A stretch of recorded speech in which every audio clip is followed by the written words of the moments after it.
Human history, or at least the parts we know about, is full of stories of great civilizations and their achievements. But far less common are tales of some of its darkest periods outside the context of those wonders. Time travel isn't always a getaway. It can drop you into history's horrific disasters. From global wars to plagues to natural calamities straight out of the Bible, some eras are better left buried. Today, we unveil the 15 worst places to time travel to in history. Number 15. American colonization. When Europeans first showed up on native land, they didn't just bring ships and shiny trinkets. They brought smallpox, measles, and a huge superiority complex. Within a couple of centuries, over 90% of indigenous populations were wiped out, not just by disease, but by violence, forced removals, and genocide. This wasn't some peaceful New World handshake moment. Colonizers rolled in like they owned the place because apparently discovery includes kicking out the people who were already living there for thousands of years. Entire tribes were erased, cultures, languages, and belief systems flattened. And if you weren't dying from smallpox, you were probably being enslaved, displaced, or converted at sword point. There was no immunity, vaccines, or clue what hit them. Just wave after wave of sickness and cruelty.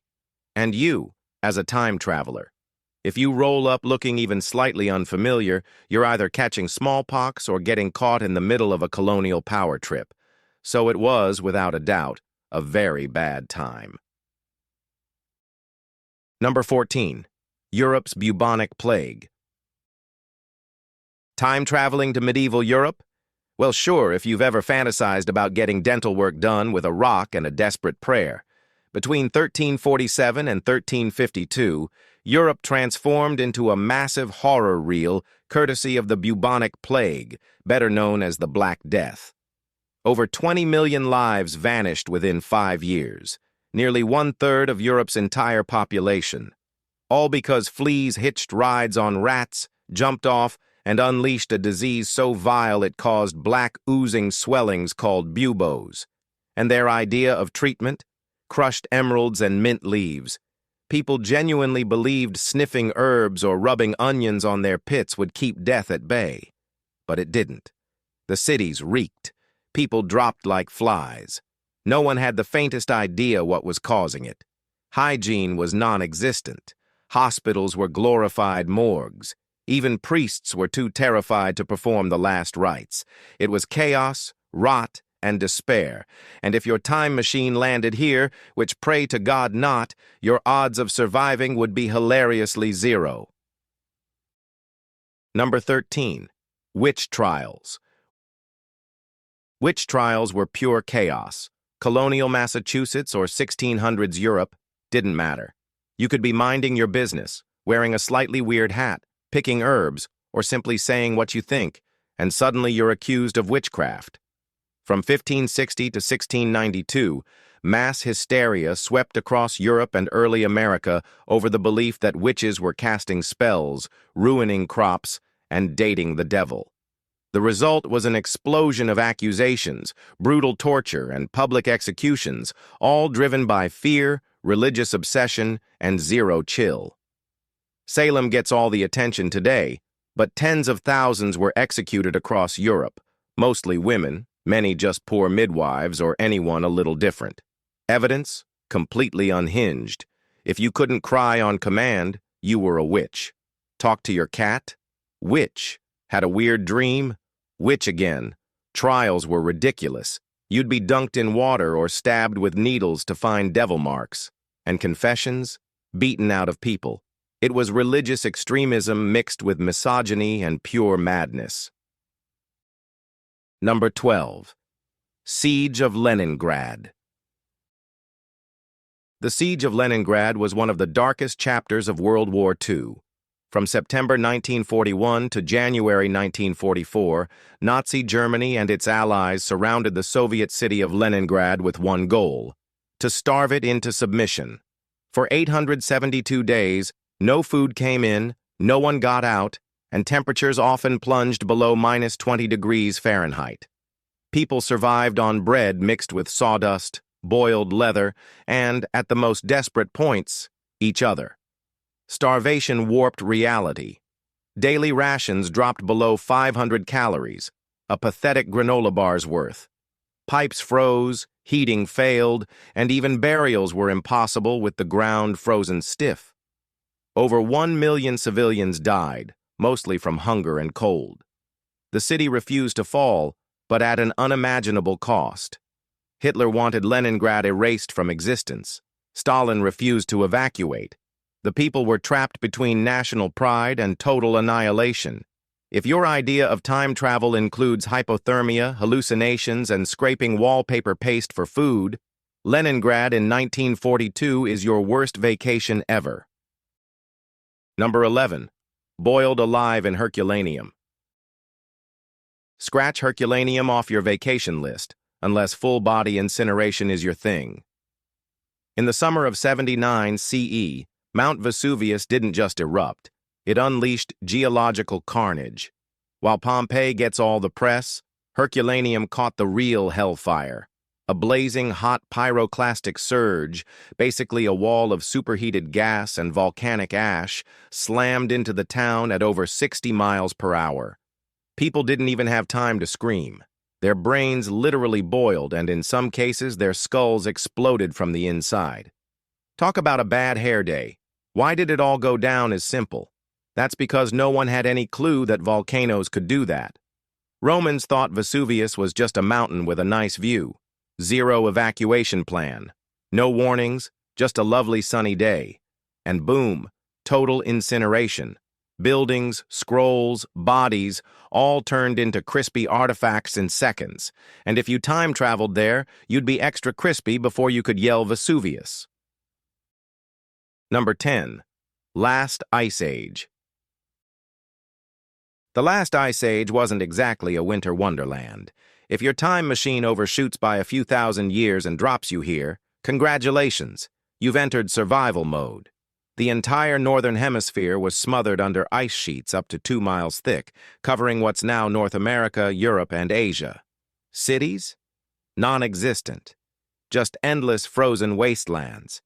If you weren't frozen solid, you were trudging through freezing tundra, dressed in animal skins, hoping to avoid starvation or saber-toothed cats. Heading south didn't help much either. You'd just end up in dry, cracked deserts where rainfall didn't happen for centuries. Agriculture?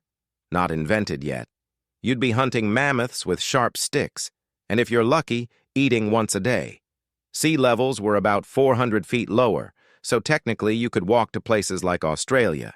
If you didn't collapse from exhaustion first, the only way to survive was constant migration, non-stop hunting, and hoping your icy cave didn't fall apart in the middle of the night.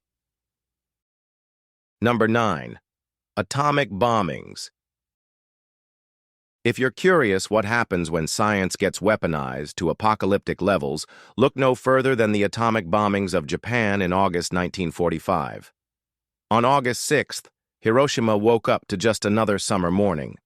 Hours later, the U.S. bomber Enola Gay dropped Little Boy, an atomic bomb with the force of 15,000 tons of TNT. The blast created a ground temperature of 10,000 degrees Fahrenheit, hot enough to melt metal, vaporize people, and level the entire city in seconds. Just 3 days later, Nagasaki was hit with Fat Man, causing similar destruction. Combined, both bombings killed over 210,000 people, mostly civilians. Homes, hospitals, schools, all obliterated. Radiation didn't just linger, it haunted survivors for decades, turning them into unwilling science experiments. Why did it happen? The U.S. wanted to force Japan to surrender quickly and avoid a massive ground invasion. It wasn't just a military move, it was the dawn of a nuclear era. Number 8. The Dust Bowl. The sun's relentless, the wind's thick with grit, and the ground is cracking open. No AC, no crops, no mercy. That's not just a heat wave, it's the Dust Bowl. In the 1930s, the Great Plains took a brutal 1-2 punch, severe drought and aggressive farming that stripped away the land's natural armor. The aftermath, towering dust storms rising 8,000 feet high, sweeping across states, turning midday skies pitch black. People called them black blizzards, but truthfully, dirt death clouds were more accurate. And if the choking dust didn't smother you, the Great Depression was already bleeding your wallet dry. Farmers lost crops, livestock, and then land. Families stuffed wet rags in windows, covered faces with damp cloths, but the fine dust still found a way into their meals, their beds, even their lungs. Dust pneumonia spread like wildfire. Over 2.5 million people abandoned the region, piling into trucks, chasing jobs that didn't exist. Number 7. The Mongol conquests. The 1200s, golden domes, ancient trade routes, rising power, then a dust cloud on the horizon, and suddenly Genghis Khan's rewriting the map with fire. From 1206 to 1368, the Mongol Empire didn't just expand. It steamrolled its way across Asia, the Middle East, and parts of Europe, leaving a trail of burned cities, skulls, and a lot of trauma. These guys weren't just warriors. They were a rolling apocalypse on horseback. Entire cities that dared to resist were wiped off the map. One source said Genghis Khan left so many bodies in the streets that it altered local ecosystems. Some towns lost 90% of their population while others vanished completely. And if you thought surrendering would save you, maybe. The Mongols had this fun little habit of using captured civilians as human shields or sending them in first to test defenses. Why the collapse? Simple. Lightning-fast military tactics, brutal psychological warfare, and unmatched mobility. Number 6. Trail of Tears. If the road ahead is lined with soldiers and empty homes, you're not on a scenic route. You're walking the Trail of Tears. 1830s, America. The Trail of Tears was the forced removal of tens of thousands of Native Americans, including the Cherokee, Muskogee, Creek, Seminole, Chickasaw, and Choctaw, from their ancestral lands to what's now Oklahoma. Why? The U.S. government wanted the land for white settlers. Gold in Georgia didn't hurt either. President Andrew Jackson's Indian Removal Act of 1830 made it official, and removal was just a polite way of saying, get out or die. From 1831 to 1850, entire tribes were rounded up at gunpoint. Families were given almost no time, then forced to walk over 1,000 miles through freezing winters, blazing summers, and starvation. Disease ripped through the march. 4,000 Cherokee died, thousands more from other tribes. Survivors arrived in unfamiliar territory, stripped of land, culture, and hope. It was due to greed, broken promises, and a government with no soul. Number 5. Year Without a Summer. This was the infamous year without a summer when Mother Nature just said, nope. What caused it? A volcanic explosion the year before. Mount Tambora in Indonesia blew its top in 1815, launching so much ash into the atmosphere that it blocked sunlight across the planet. Think global dimming, 1800 style. The result in the US and Europe, summer straight up ghosted. Snow in June, frost in July, frozen crops in August. Temperatures dropped up to 7 degrees Fahrenheit below average, and it wrecked farming big time. Crops failed, food prices skyrocketed, and desperate families started eating weeds, bark, and their last horse. This is also when Mary Shelley wrote Frankenstein because it was too cold and miserable to go outside. The worst part, this wasn't a war zone or a pandemic. It was just a miserable, cold, gray day. Number 4. Irish Potato Famine. Rise and shine in the 1840s Ireland. Time to unearth your daily spud, except now it's a sack of spoiled mush, and that, friends, is how millions starved. A fungal disease called potato blight tore through in 1845 and obliterated harvests across the country. Potatoes weren't just comfort food, they were the backbone of survival for working-class families. Lose the spuds, lose your lifeline. Over the next 7 years, famine strangled Ireland. More than 1 million people perished from starvation and diseases like typhus and cholera. Another million boarded ships bound for the U.S., crammed onto overcrowded coffin vessels where death was practically part of the ticket. While the Irish starved, tons of food were still being exported to England. The blight was horrible, but British economic policy and political neglect made it catastrophic. Relief came late, came small, and came with strings attached. By 1852, Ireland's population had dropped by a quarter. Number 3. The Reign of Terror. Thinking of heading back to 1790 Paris for some croissants, wine, and revolution? Cool. Just make sure you're not even slightly suspicious, or you'll end up headless by lunch. During the Reign of Terror from 1793 to 1794, France went full-blown paranoid. The revolution that started with liberty and equality took a hard left into mass executions and political chaos. At the center, Maximilien Robespierre, a guy who really loved virtue, and the guillotine. Over 17,000 people were officially executed, and that's just on paper.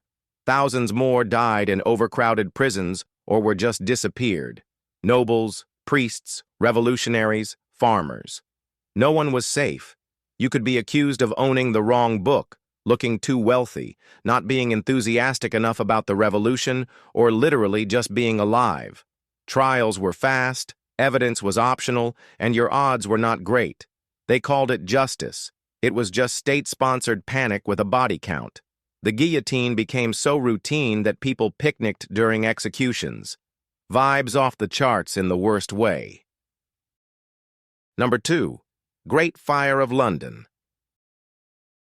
London in the 1660s had a lot going for it. Bustling markets, fancy wigs, pubs on every corner. What it didn't have, a clue about fire safety. On September 2nd, 1666, one small bakery mishap on Pudding Lane lit the fuse for one of history's hottest messes. Picture this. The city was basically a giant tinderbox. Wooden houses crammed together, coated with tar, and built so close you could shake hands with your neighbor from your bedroom window. Add in strong winds, and the whole place went up like a bonfire at a tailgate party. Over the next 3 days, flames chewed through 436 acres, reducing 13,000 homes and 87 churches to ash. The iconic St. Paul's Cathedral? Toast. And since there was no organized fire brigade, people fought the blaze with buckets of water and the brilliant tactic of blowing up houses to slow it down. Number 1. World War I trenches. If your time machine drops you into a muddy ditch somewhere in France around 1916, you messed up big time. Life in the World War I trenches wasn't heroic. It was downright disgusting. Picture this. You're stuck in a 6-foot-deep mud hole surrounded by rats the size of house cats while your boots are soaking in cold bacteria sludge. And your feet are probably turning black from trench foot. Doctors back then treated it by chopping off toes, so that's cool. The stench, a mix of dead bodies, sweat, sewage, and rotting gear. Bon appetit and meals. Hope you like cold corned beef and stale biscuits. Gourmet, right? But the cherry on top, non-stop artillery. Shells fell so often, some soldiers went mad from the noise alone. We call it PTSD now, but back then, they just said you were shell-shocked and sent you back out anyway. We hope you've enjoyed this video. If you did, please like and subscribe. Thanks for watching, and we'll catch you soon.